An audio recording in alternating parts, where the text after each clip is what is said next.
Alright guys, what's up? Welcome to Daily Dose of Reddit. This is your host, Zach, and today's subreddit is r/ProRevenge. Wow! Alright, this story's called, Give My Hours Away to a New Hire? I'll leave you at the store to close yourself, misfile paperwork, and get you fired. I've been lurking on here for a while and finally wanted to post this. Formatting is going to be messy on mobile. This is a long one. Stick around for the juice. I like juice. This happened a couple months ago at an old employer. I worked at a supermarket in my state throughout high school and while in college in the United States, making $9 to start and only $10.50 at the end. The store had one store manager, two assistant store managers, one manager and assistant manager per department, which there were 9 departments. For 5 years, I worked every position there because who knew what hiring was, right? Understaffing was a regular here, so if a department needed closing and I worked, I had to close it. From stocking to register to manager's duties, everything was game. My biggest acknowledgements were being a bookkeeper, our terms of the person who keeps track of all the money. Monitor, glorified cashier, basically wrangle the regular cashiers and divvy up cash drawers to each register. Service desk, cigarettes, lottery, customers, bullcrap, and store opener and closer. There were 5 people who knew bookkeeping, 2 other people besides me, and the 2 managers who ran the front end of the store. There were about 5 monitors who all needed to be trained on service desk as well. Every monitor and bookkeeper needed to know how to open the store and close it. For being a supermarket in a town with about 20,000 people, we were severely understaffed. I worked 12 to 16 hour shifts at least once a week because people would call off all the time. Keep all this in mind for later on. Backstory. I started working here at 16 in high school, originally as a stock person. 25-hour work weeks, eventually moved up to 35+ hour work weeks. Moved up to register, then monitor, then service desk, and finally bookkeeping when I turned 18, now 21. Hey, same. The hours were always good. Never had a week drop below 35 hours at least. But it all changed because of some schlonghead. At the start of COVID-19, I was working while in college, so all these guidelines had to be followed. Everyone needed their toilet paper and hand sanitizer to keep COVID away. No biggie. On top of the guidelines, we also had been hiring copious amounts of people. This store had a history of training new hires with other people who had been working for maybe a month or so. So as you could guess, training was a disaster. But since COVID-19 had the store busy all the time, we needed more people. I wanted to train people the right way because I got sick of doing other people's jobs. In March, we had gotten 4 new hires to train for my position. Now, these new hires needed training on the service desk. Easy. Let them run it while I watched and helped them out the best I could. Easiest way to get people to learn. Most of them needed trained on here because there were 3 of us total at the time who could run it. After training everyone, 1 per shift at a time over 4 weeks, there were 7 people now ready to screw up the world. But everyone who knew how to run the service desk needed training on monitor too. Guess who had to train everyone for another position? Another 4 weeks of bullcrap. Everyone got trained. Around this time was the end of May. This is where the juice begins. The juice. Starting in June,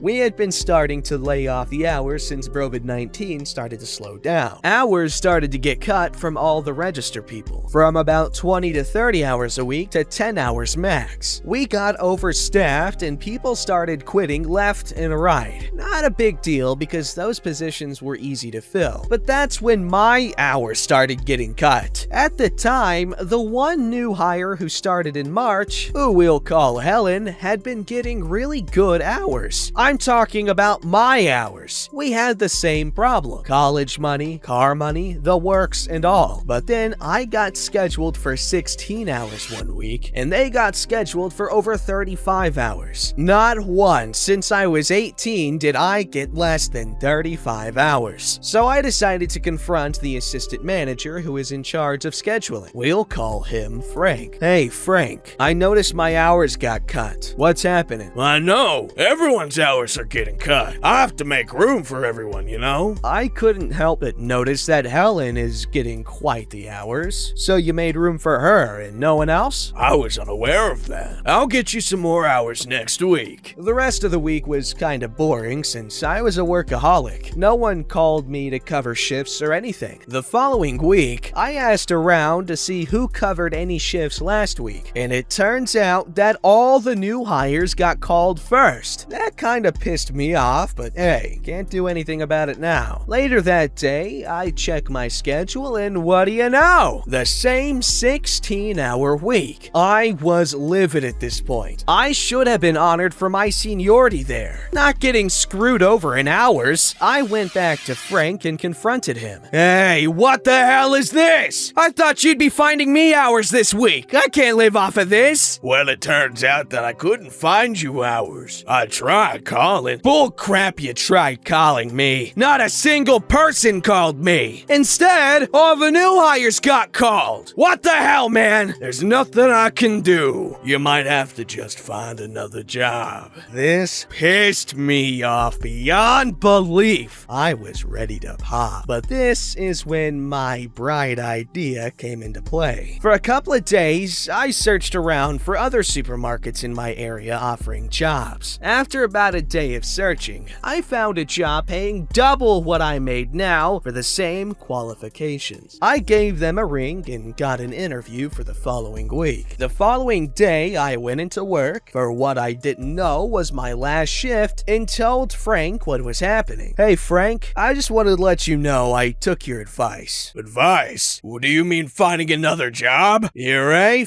frickin' right. I hope you have fun. I will never forget the look on his face. Completely baffled. He didn't expect me to actually find another job so quickly. This is where my revenge began. Revenge. After I walked out of Schlonghead Frank's office, I went around doing my usual work. During every shift, a metric frick ton of paperwork needed to be processed in the computer in order to close the store correctly and set up bookkeeping for the next day. Fun fact, that day in particular was Snap Day. For those who don't know what that is, it's the day that government-funded food stamps arrive on everyone's EBT card monthly. That day, I decided to say screw paperwork and just don't do crap. I was quitting that day because my anger got the better of me. The store closes at about 12 a.m. and I walked out of that crap hole as free as can be. The next day, I woke up to find some really obnoxious and angry texts from coworkers. I completely disregarded them, unknowingly that they said I worked that morning. I went down to the supermarket to grab some things for my house, and as soon as I walked in the door, every ex-coworker of mine looked at me as if I had just passed on the floor. One of them pulled me aside. Let's call them George, and this happened. What the heck, bro? I had to cover your shift this morning, and you have the balls to walk in here after that? I don't work here anymore. Step off. I continued to get my groceries and talked to one of my closer ex-coworkers there about what had happened. As it turned out, Frank had no idea that the previous day was my last and that the entire front end of the store had gotten brutally screwed over. Since the store closed at 12 a.m. and no paperwork was filed, our corporate called the assistant manager, also in charge of making sure all the departments are closed correctly, and asked where all the paperwork was. No idea that I had not filed it. Frank had to go into the store over an hour away from him to file all the paperwork himself. Not only that, tons of violations were given to him because since none of the paperwork got done by the person closing, no one had a record of anything done at the store from the previous day. On top of everything, the amount of paperwork needed done was practically doubled since that day was Snap. As soon as the store manager heard about this, she was livid. After about a month, I was working my new job and heard some information about Frank. Apparently, he had to go into a meeting with our corporate bosses and the store manager. He had gotten fired from his position due to all of this and had not been able to get a letter of recommendation from that employer also. Sucks to suck, huh?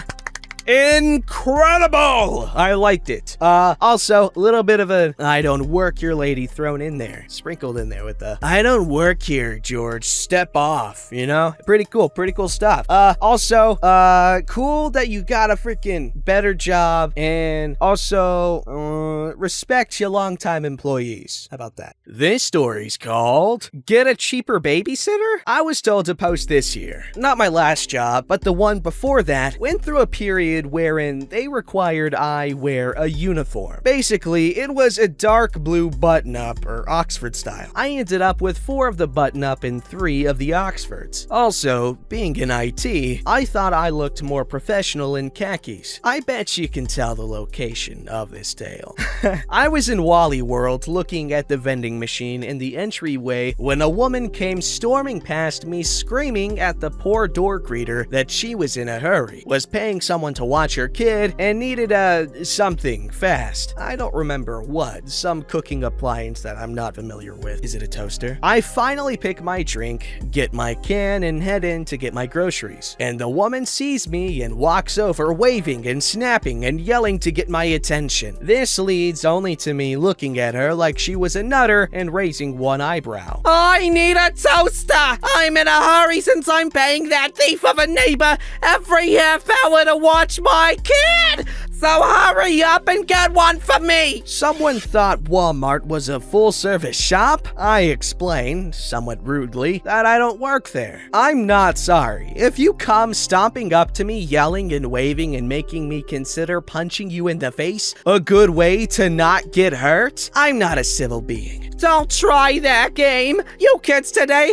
hate working! Go get me toaster right this minute, or I will report you to management. Oh no, not management. Please, miss, don't report me. I'll go grab it right now. Apparently she missed the sarcasm dripping from the words and waved me away. I ran off like I was in a hurry into the home appliance aisle, out the other side, down to the grocery aisle of the store, grabbed a shopping cart, and proceeded to get my groceries. Every 10 to 15 minutes, I'd run back over without the cart and ensure her I was looking, that it might be in the back somewhere. The magical in the back seemed to please her. I kept this going for the 2 hours it took me to get all of my food. Cold stuff last, naturally, then went to buy it at the register right near her. I made it a point to wave and click and snap to get her attention. She exploded and began screaming and cussing and stomping over, demanding to know what I was doing shopping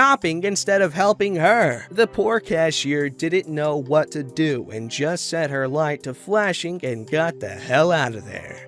I told you, I'm not an employee here. I'm trying to get my food and you've interrupted that process. Go away. Get me a manager! I'm gonna have you fired, and I'm going to have your boss fired! Tell you what, I'll call my boss. I want them here right now! A manager of some sort was talking to the cashier, one of the women who stand up front at the little not register thing. I called Mike, my boss at the repair shop, and explained I had an angry woman wanting to talk to him. Even without speakerphone, she heard him say, "Tell her to step off then," and hang up. That made everything better. Finally, one of the actual managers came up and tried calming the woman down to explain that I did not work there. Her harassing me was causing a scene, and he would be happy to take her to his office, bend over backward, and let her ream him verbally if it helped. Apparently it wouldn't, as she proceeded to call him a liar and slapped him hard enough to knock his glasses off. That's happened to me. It sucks. Now, she was yelling at him. He was screaming at her and into his radio, and a cop was heading their way. I finally got the cashier to come back and begin ringing me up. And while the cop was arresting the woman for assault, I sat there apologizing to the girl about it all. The manager finally asked me why the woman was so mad at me, and I just told him she thought I worked there. I told her I didn't, and she assumed I was lying and apparently was waiting on me to get something for her. The cop had a partner, I guess, show up, and he took a statement from me outside, wherein I told him the whole story. Got me a slight chuckle, then a disapproving, "You know I can arrest you for disorderly conduct, right?" By this point, my ice cream was feeling pretty sloshy, so I went back in to get it replaced. The manager asked me if if I did anything to antagonize the woman, said no. The door greeter actually backed up my story and was verifying that I did tell the woman I wasn't an employee and got threatened for doing so. Got my new ice cream, went home, made tacos for dinner, and hoped I never saw that woman again.